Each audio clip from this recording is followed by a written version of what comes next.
yakin apakah tempat ini cocok untuk cerita nyata, tapi aku akan coba ceritakan.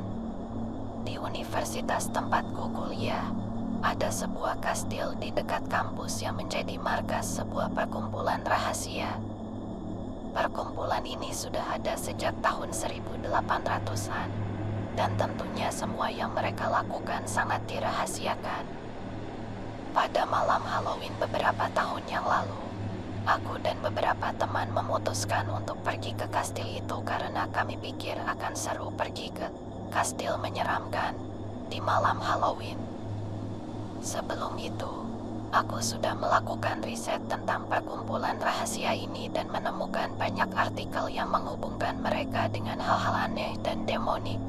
Jadi kupikir ini akan sangat cocok untuk Halloween. Jadi, jalan menuju kastil itu berada di ujung jalan perumahan, dan kami harus berjalan di jalan berbatu menuju hutan untuk sampai ke sana.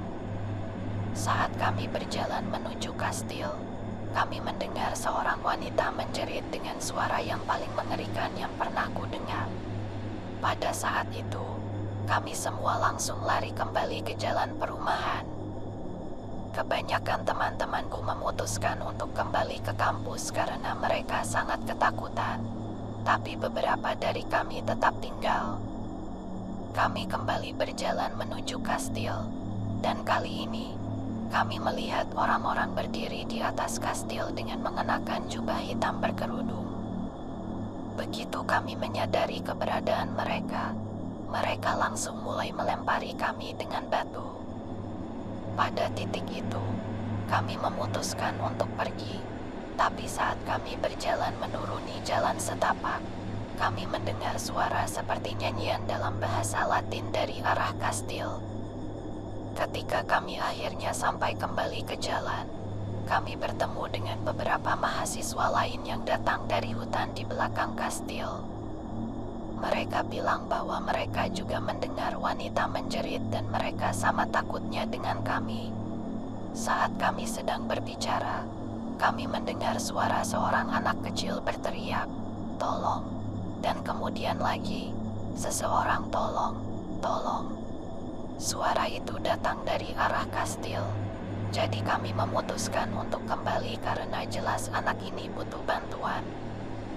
Ketika kami sampai di sana, kami melihat jumlah sosok berjubah itu telah 2 kali lipat, dan mereka semua sedang menatap kami dari atap kastil. Kami berdiri di sana selama beberapa menit hanya menatap mereka, tapi kemudian kami memutuskan lebih baik pergi karena mereka sudah menunjukkan sikap bermusuhan. Pengalaman ini jujur saja sangat mengguncangku, tapi aku berpikir, mungkin ini hanya lelucon Halloween. Tapi semakin aku memikirkannya, aku semakin tidak yakin. Kami berada di sana selama sekitar 2 jam, dan kelompok kami serta kelompok mahasiswa lainnya adalah satu-satunya orang di sana sepanjang waktu itu. Mengapa mereka repot-repot membuat skema rumit hanya untuk 10 orang? Dan bagaimana aku bisa menjelaskan wanita yang menjerit dan anak kecil itu jika itu hanya lelucon? Aku tahu ini terdengar agak sulit dipercaya, tapi aku pikir ada sesuatu yang benar-benar terjadi malam itu. Ada lebih banyak detail yang bisa kuceritakan dan hal-hal aneh lainnya yang terjadi. Tapi aku penasaran apakah menurut kalian aku gila karena percaya bahwa ini bisa jadi lebih dari sekadar lelucon Halloween. Apakah ini bisa jadi semacam pengorbanan atau ritual demonik?